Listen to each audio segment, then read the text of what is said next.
Le Front commun pour la transition énergétique.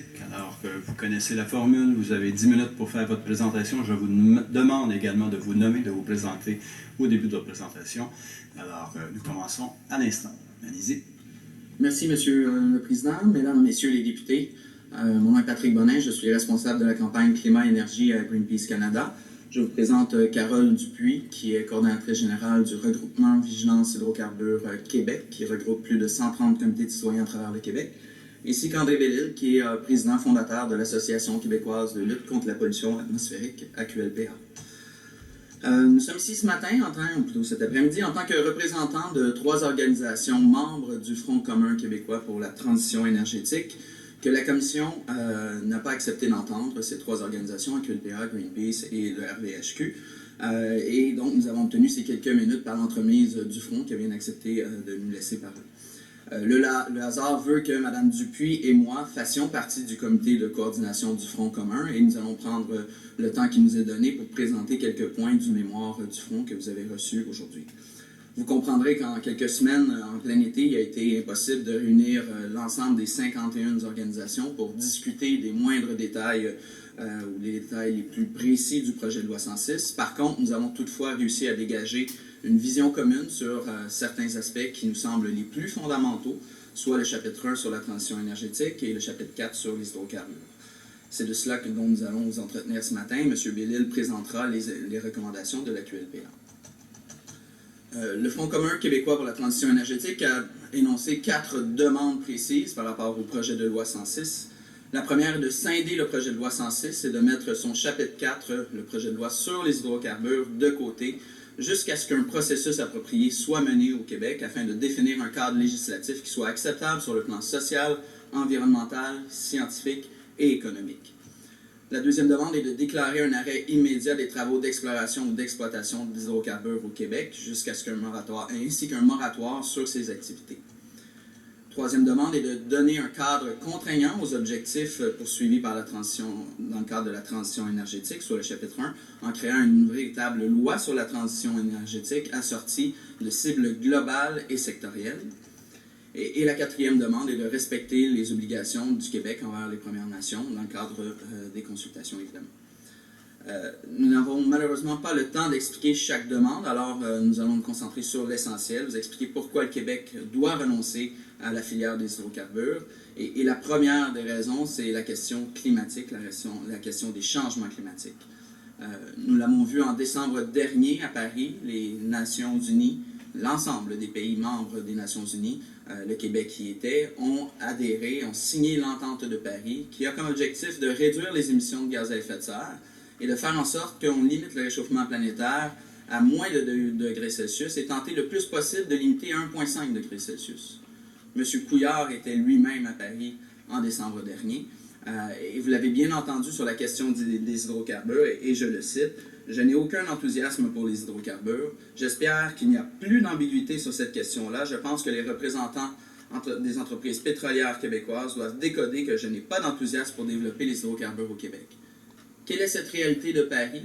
Eh bien, pour limiter le réchauffement planétaire à moins de 2 degrés Celsius, le plus possible à 1,5 degrés Celsius, il faut être à 100% énergie renouvelable d'ici 2050, d'ici moins de 35 ans, et ce, au niveau mondial. Donc, plus d'utilisation d'hydrocarbures d'ici moins de 35 ans au niveau mondial. Et les pays développés ont le devoir et se sont engagés à travers les Nations Unies pour être les leaders, donc pour réduire leurs émissions et se départir des combustibles fossiles bien avant les pays en développement.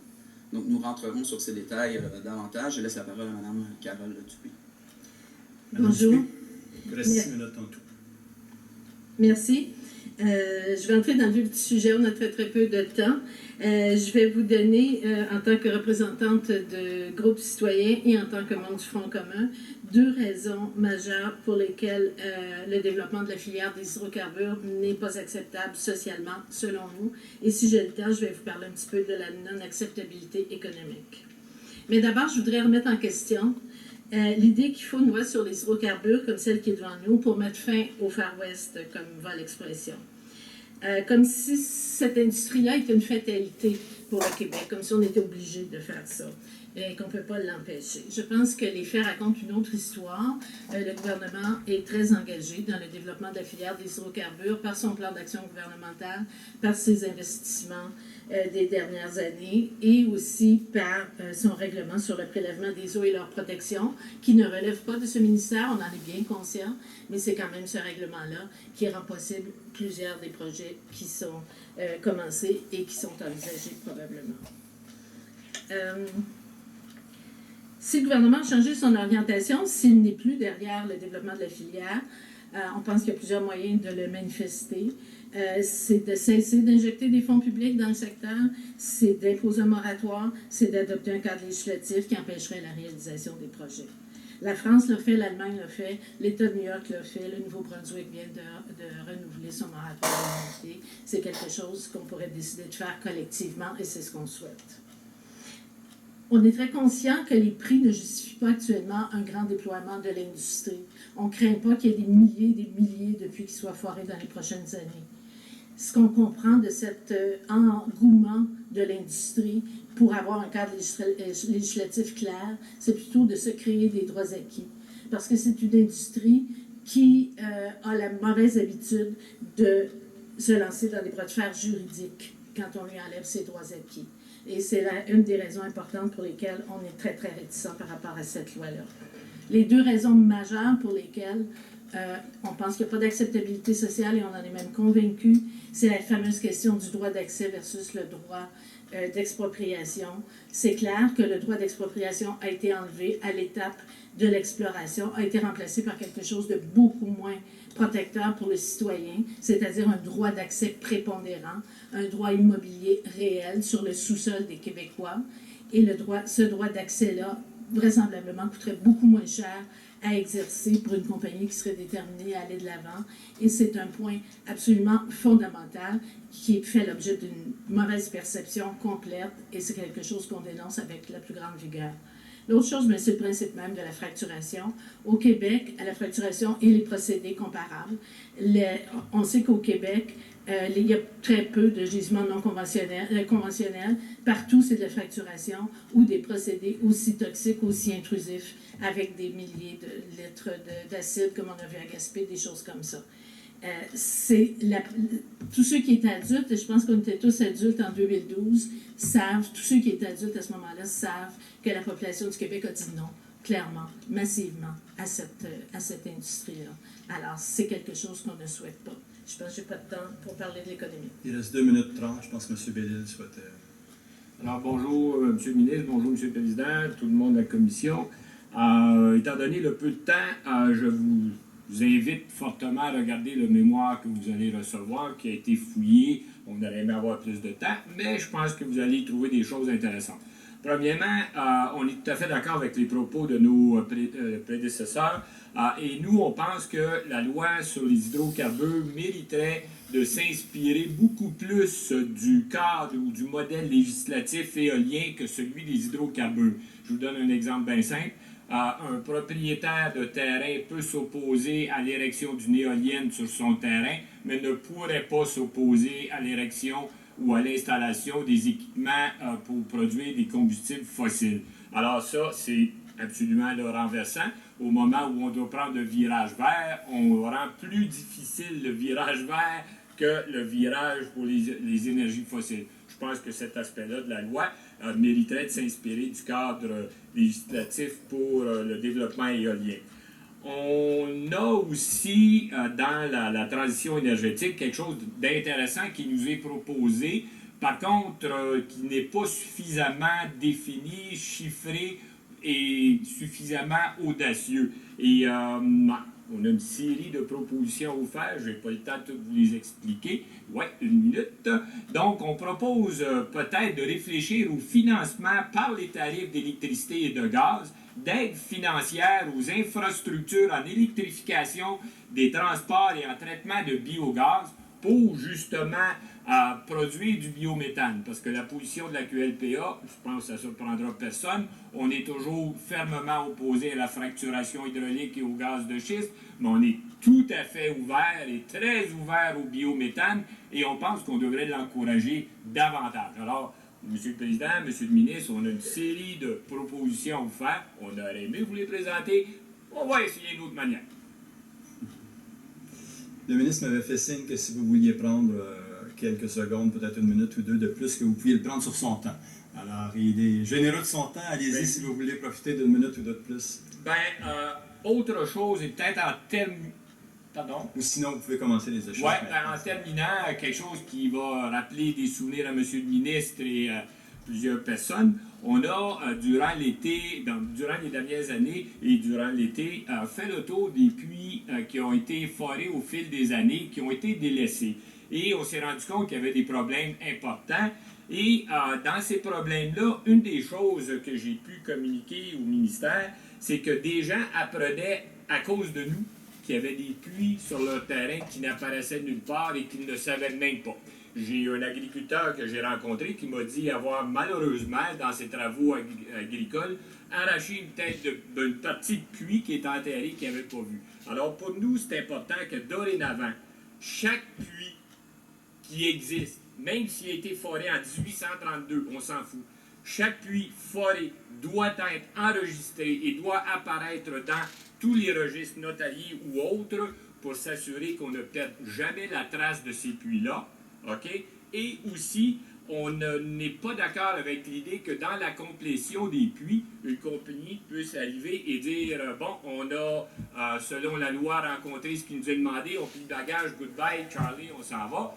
C'est un problème majeur qu'on connaît partout en Amérique et présentement en Alberta, c'est la folie furieuse. Alors nous, on dit quiconque fore un puits pour le gaz, le pétrole de schiste ou autre combustible fossile doit être tenu responsable éternellement de ce puits-là. Sinon, ce sera les contribuables qui auront à payer pour l'entretien, la surveillance et les réparations. Et nous, on pense que ce n'est pas le rôle des contribuables. Voilà.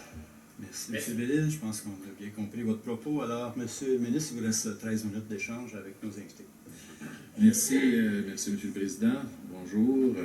Mes salutations à M. Bonin et également mes salutations à Mme Dupuis. Et c'est un plaisir de revoir un phénix de l'environnement qui est M. Bellil qui est parmi nous aujourd'hui. Premièrement, je voudrais juste faire quelques points. J'ai eu l'occasion de le faire en commission, mais je voudrais le faire. Je comprends très bien d'ailleurs que vous, sur la question des hydrocarbures, il y a une opposition totale sur terre, sur mer et ailleurs, pour employer l'expression de quelqu'un. La seule chose que je voudrais encore une fois revenir, parce que vous avez fait allusion à l'éolien, puis je voudrais juste vous dire que sur cette question-là, quelqu'un qui est propriétaire d'un terrain et quelqu'un qui veut faire de l'exploration ne peut pas l'exproprier. Ça, c'est dans la loi et ça fait partie de la loi sur les mines qu'on a reconduit. Alors oui, il peut y avoir, dans le cadre d'une exploitation éventuelle, une expropriation, mais encore une fois, cette expropriation, c'est pas un forage à l'Assemblée nationale, là, je vous le promets, là.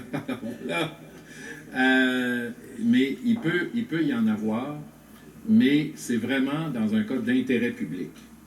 Et comme je l'ai expliqué à plusieurs reprises, l'intérêt public, je ne suis pas sûr que d'aider une pétrolière à forer, c'est de l'intérêt public. Alors ça, je pense que c'est ça. L'expropriation existe. Dans le cas, par exemple, je ne sais pas, moi, ça peut être un tuyau de gaz naturel vers un hôpital, puis il faut que le tuyau soit fait pour chauffer l'hôpital. Là, peut-être qu'un juge va décider que c'est du bien public, que c'est de l'intérêt public. Alors, moi, je fais juste vous dire, je veux juste vous ramener ça dans cette réalité-là. On n'est pas moindre que ce qui existe ailleurs. La deuxième chose que je voulais vous dire également, puis je pense que vous allez être content, c'est que dans la loi, on a mis les éléments sur tout ce qui doit être enregistré comme mine. Là, il y a un élément au chapitre 2, articles 6 et 7. J'inviterai à le lire, mais on revient sur certains éléments qui sont importants. Maintenant, ce que j'aimerais vous dire, c'est que nous aussi, on est en faveur de la transition énergétique, l'élimination des hydrocarbures. Les gouvernements, ces objectifs ultimes, c'est 80% d'ici 2050. Je sais que M. Bonnet a parlé de 100%. On est tous d'accord qu'il faut aller dans cette direction-là. Le gouvernement, par la nature des choses, avance pas aussi vite que les gens qui sont dans les regroupements parce que nous, on a géré l'ensemble de la situation. Mais je comprends. Mais moi, la question que je pose toujours, actuellement, si demain matin, on ne passe pas la loi sur les hydrocarbures, ça veut dire qu'on continue dans un cadre non adapté, c'est-à-dire un cadre qui n'existe à peu près pas. Les quelques lois existent depuis 1965 à peu près. Il n'y a jamais eu de changement. Donc, cette loi-là, actuellement, c'est un cadre infiniment plus rigoureux par rapport à ce qui existait avant. Alors, si on ne fait rien, ce que je comprends, c'est que ça va à quelque part faire l'affaire des pétrolières. C'est un peu ça que j'essaie. Et je voulais juste avoir votre opinion là-dessus. Monsieur. Alors, Madame Dupuis, Oui. en premier, allez-y. Oui, merci. J'aimerais répondre à l'aspect qui touche l'expropriation. Je pense que c'est un des points vraiment fondamentaux. Je vais laisser Monsieur Bellil a quelque chose aussi. On a bien compris que le droit d'expropriation qui existait auparavant pour l'exploration n'existe plus. Ce qui n'est pas dit dans ce que j'entends ici, mais qui est dit dans le projet de loi, c'est que le projet de loi prévoit un droit d'accès prépondérant. Ce qui veut dire, pour les pétrolières, à l'étape de l'exploration, il n'y a plus d'expropriation, mais il y a un droit d'accès prépondérant. Ce qui veut dire, ce qui est logique dans le fond, parce que pourquoi des pétrolières ou des gazières voudraient exproprier à grands frais des terres, des propriétés sous lesquelles dont elles ne connaissent pas le sous-sol finalement. Donc, à l'étape du sous-sol, on peut présumer que ce serait beaucoup moins coûteux de négocier des droits d'accès tout simplement pour l'exploration et qu'à l'étape de, si jamais ils trouvent quelque chose, qu'à ce moment-là, il y aurait expropriation éventuellement.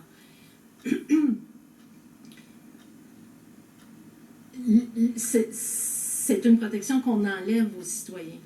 Parce que vous vous rappelez peut-être de la campagne qui a été faite par les groupes citoyens dans les années 2010, plus ou moins, et même assez récemment, la campagne « Vous n'entrerez pas chez nous ». 65 000 citoyens propriétaires ont signé un document disant qu'ils ne laisseraient pas entrer les pétrolières pour explorer. Ça bloquait dans les faits les pétrolières, ça les empêchait dans les faits d'entrer. Tandis qu'avec un droit d'accès prépondérant, cette possibilité-là n'existe plus pour les citoyens. La pétrolière a le droit prépondérant d'entrer chez les gens, d'après ce texte. Et d'ailleurs, la Chambre des notaires s'en inquiète. Le président de la Chambre des notaires a pris la peine d'écrire aux journaux pour manifester son inquiétude par rapport à cette chose-là. Je pense qu'il faut y penser. Monsieur Bellil, vous voulez compléter? Oui, c'était au sujet de la du premier point, Monsieur le ministre.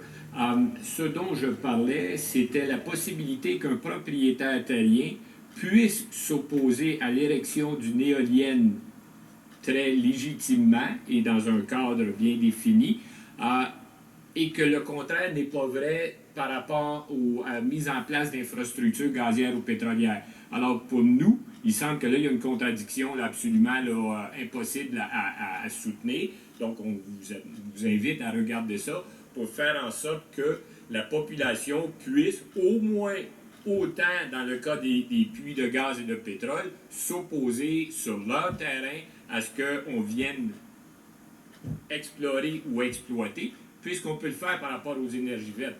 Il me semble que là, il y a quelque chose qui... On devrait encourager les énergies vertes plus que le pétrole. Et le résultat de ce qu'on entend, c'est qu'au contraire, on ouvre une porte plus large pour le pétrole et le gaz. Donc, à réfléchir.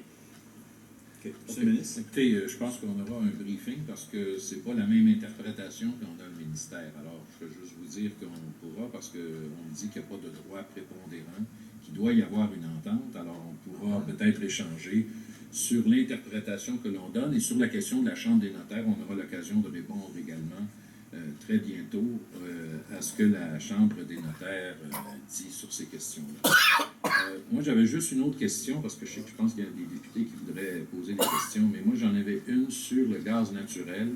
Gaz naturel, il risque d'y avoir dans les prochaines années un mélange de gaz naturel renouvelable avec du gaz naturel traditionnel. Est-ce qu'on continue dans cette direction-là, selon vous? Si la question s'adresse à moi, ben pour nous, non. On doit maintenant mettre les moyens en place pour empêcher l'augmentation de la pénétration du gaz de schiste au Québec et on ne doit certainement pas en produire au Québec. Donc, présentement, selon notre évaluation à la Régie de l'énergie, il y a à peu près autour de 30% de gaz de schiste qui provient des États-Unis.